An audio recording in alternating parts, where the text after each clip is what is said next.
Ante ti, Señor, me encuentro, me rindo mientras que tu majestad contemplo, sabiendo que no hay nada igual, sabiendo que no hay nadie igual. Fuiste, eres, siempre has sido. Historias sobre ti suenan desde el principio, que hablan de tu majestad, de que no hay nadie más. ¿Y cómo puedo no rendirme si esto eres? Buenas. Es un gozo encontrarnos nuevamente para estudiar la palabra de Dios. Nuestro pasaje de hoy es Marcos capítulo 12, versículos 35 hasta el 44. Con nuestro tema, Jesús enseña de frente. Trataremos con la narración de Juan Marcos en la enseñanza de Jesús sobre su deidad, ante lo que decían los escribas, mostrando que estos maestros estaban equivocados en cuanto a quién era él, y también estaban extraviados en cuanto a su manera de vivir, no teniendo una conducta transformada sino religiosa, centrada en sus propios intereses, terminando con un contraste entre ricos y una viuda que ofrendaban, enseñando a sus discípulos con la acción de la viuda. Acompañemos a Juan Marcos a estos escenarios en que nos presenta al Maestro con su enseñanza de frente, ante las gentes y sus discípulos. Tengamos un corazón humilde y dispuesto a reflexionar, implicando para que nuestras vidas sean transformadas en lo que requiere el Señor a través de su palabra. El Maestro en su didáctica hace preguntas para guiar a sus escuchas al conocimiento de su deidad. Mientras Jesús estaba enseñando en el templo, preguntó: ¿cómo dicen los escribas que el Cristo es hijo de David? Es muy posible que ellos daban a entender que el Cristo, el Mesías, es hijo de David, el cual llegaría a ser el libertador triunfante. Esto ya lo hemos oído en la boca del ciego Bartimeo, diciendo a grandes voces: Jesús, hijo de David, ten misericordia de mí. Asimismo, en la entrada triunfal a Jerusalén, la muchedumbre gritaba al hijo de David. Esta es una creencia judía establecida en las Escrituras en el Antiguo Testamento. Jesús reconocía lo dicho por los escribas, que es el hijo de David, en la descendencia humana, donde se centraban las esperanzas de ellos y muchos que le querían hacer rey. Las Escrituras apuntaban más que a solo las esperanzas terrenales nacionalistas que ellos tenían. El Cristo es una persona incomparablemente mayor que cualquier descendiente de David. Probándolo, cita el Salmo 110, verso 1, que dice: dijo el Señor a mi Señor, siéntate a mi diestra, hasta que ponga tus enemigos por estrado de tus pies. Jesús dice que el mismo David llama al Mesías, guiado por el Espíritu Santo. Lo llama Señor. Entonces, la pregunta guiada a sus espectadores a la siguiente respuesta: el Mesías es el hijo de David y el Señor de David al mismo tiempo. Esta verdad tiene una profunda y poderosa implicación que no era aceptada por los líderes religiosos. El Mesías es Dios. Él es preeminente. Él es poderoso. Él tiene autoridad y es majestuoso, que solo es adecuado para alguien quien en su persona es Dios, desde la eternidad y por la eternidad. Estas expresiones que hacía Jesús deliberadamente sobre su persona eran muy atrevidas. Podía costarle la vida. No olvidemos que estamos en la última semana de vida de Jesús. a pocos días moriría en la cruz. Él revela su identidad, su deidad. Él es Dios. La gran multitud que había venido a la Pascua oía atentamente su enseñanza con agrado. Reflexionemos. La enseñanza de Jesús. En este caso usa la mayéutica, a través del cual el maestro hace que el alumno, por medio de preguntas, descubra conocimientos. Jesús cita el texto y hace la pregunta.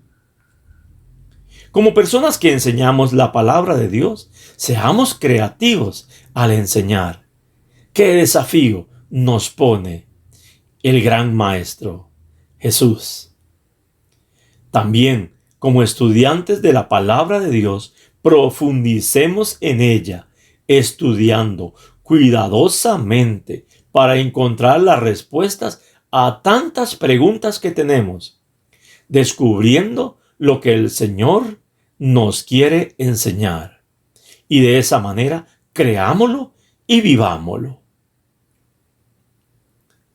Juan Marcos procede a narrarnos las generalidades que describe Jesús de los escribas o maestros de la ley en su conducta, que condena abiertamente, concluyendo así Marcos el ministerio público de Jesús y marca su rompimiento final con las autoridades religiosas judías.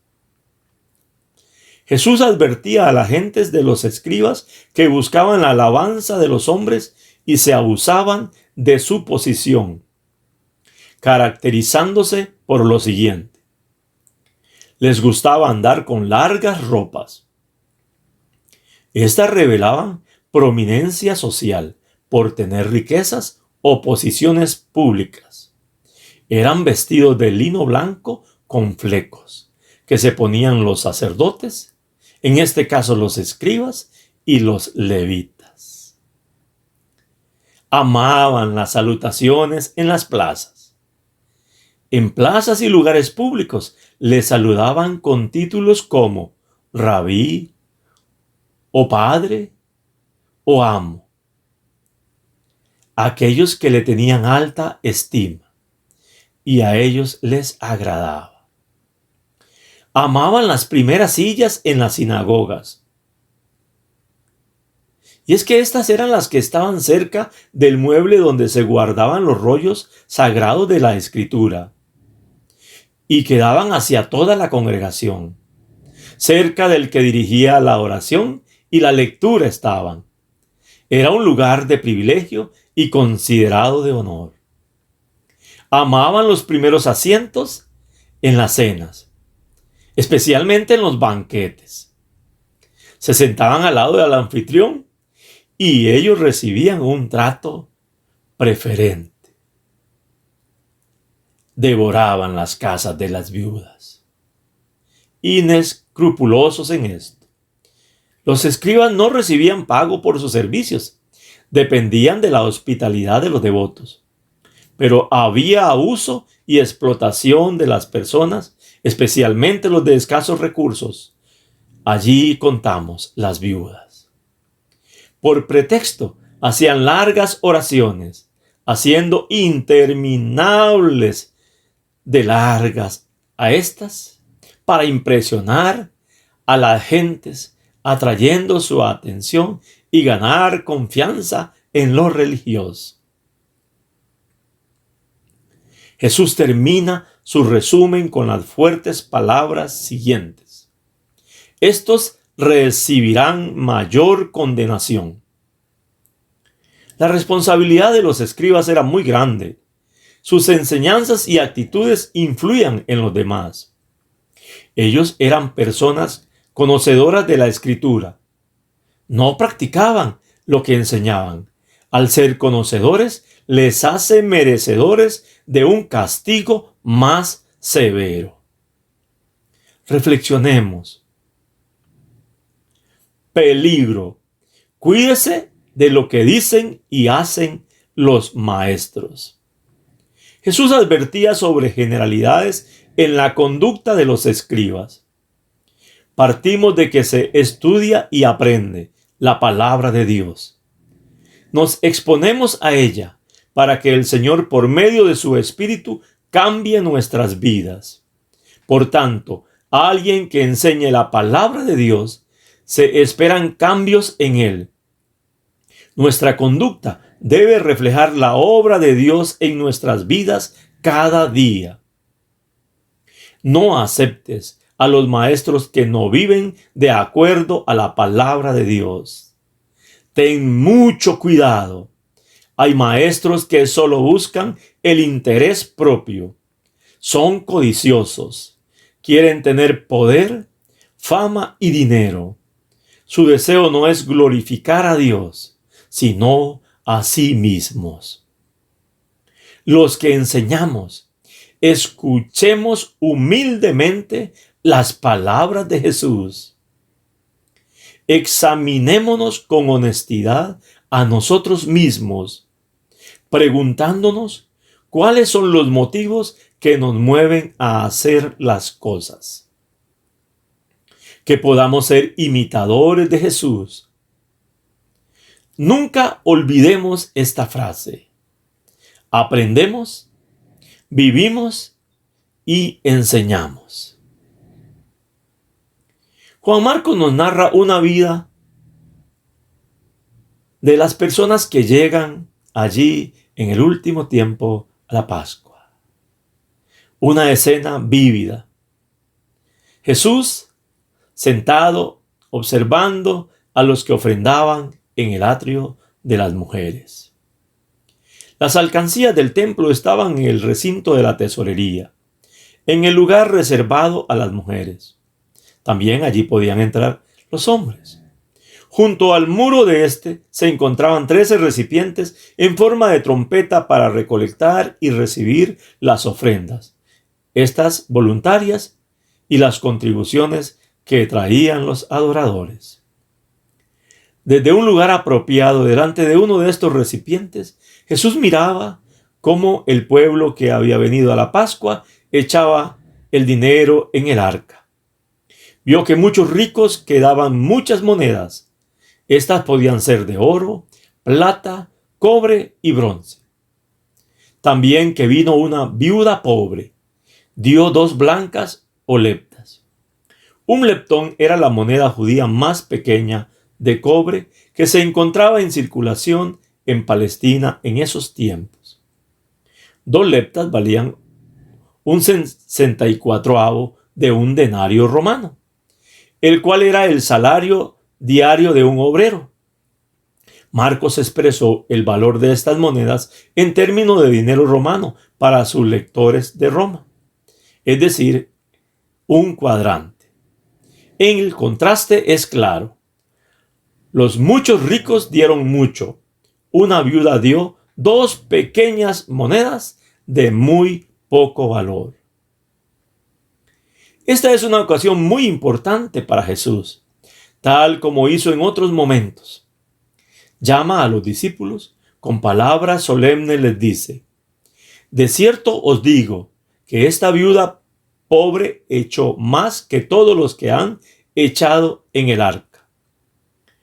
La razón era que los demás habían echado de su abundancia material sin que les costara mucho, pero la viuda de su pobreza dio todo lo que tenía. Proporcionalmente ella había dado la mayor cantidad, todo su sustento. Reflexionemos. Dar a Dios con un corazón generoso. Jesús usó el ejemplo de esta mujer para enseñarnos el valor que Dios le da a una entrega de un corazón sincero y generoso. En ella encontramos estos principios. En primero, dar primero el corazón. Si no damos nuestra vida primero a Él, nos costará mucho cualquier otra cosa dar. Dar voluntariamente y no por obligación. La viuda dio lo que tenía, voluntariamente ella fue y ofrendó. Dar por amor al Señor. Todo es de Dios. Lo dio todo a Él. La manera que ofrendamos demuestra nuestro amor a Él. Dar con sacrificio y desinterés. Ella dio todo su sustento. No dio de lo que le sobraba. Dar lo mejor. Dando todo lo que tenía, dio todo lo mejor. Dar generosamente. Al dar lo que tenía, lo hizo generosamente. Dar con fe y confianza en el Señor. Al dar esta viuda a Dios con sacrificio, se confió a sí misma, a Dios, para que Él proveyera sus necesidades. Ese es un gran ejemplo de fe. Hermanos, ¿de qué manera ofrendamos? Muchos gastamos mucho dinero cuando se trata de nosotros mismos. Al momento de dar para la obra de Dios, a través de la congregación en que estamos, no es igual. Experimentamos tristeza y hasta dolor en agradar a Dios a través de nuestra ofrenda. Reflexione sobre el dar a Dios con un corazón generoso. Debemos de dar con generosidad. Tal ejemplo, el de esta viuda, lo muestra. También podemos reflexionar que esta viuda ilustra la entrega de Cristo.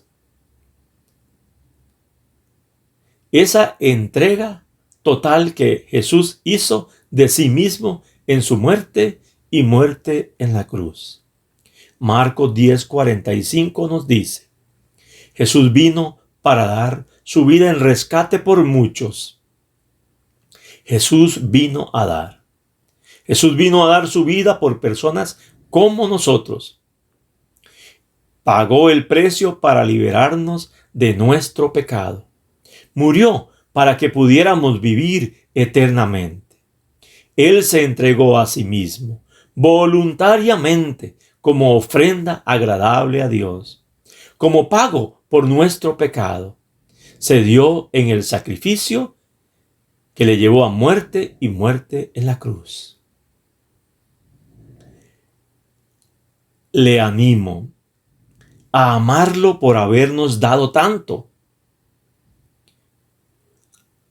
Recibir su amor, su perdón y su vida. Recibir su regalo de salvación gratuita. Síguele como su discípulo. Al seguirle como su discípulo, vas a disfrutar de una vida satisfactoria. No solo eso, de una eternidad que pasarás viviendo con Él. Sí, recibamos ese maravilloso regalo, esa ofrenda que Jesús dio en nuestro favor en la cruz. Amémosle con todo nuestro corazón. Digámosle que perdone nuestros pecados. Que recibimos ese regalo que nos da de salvación.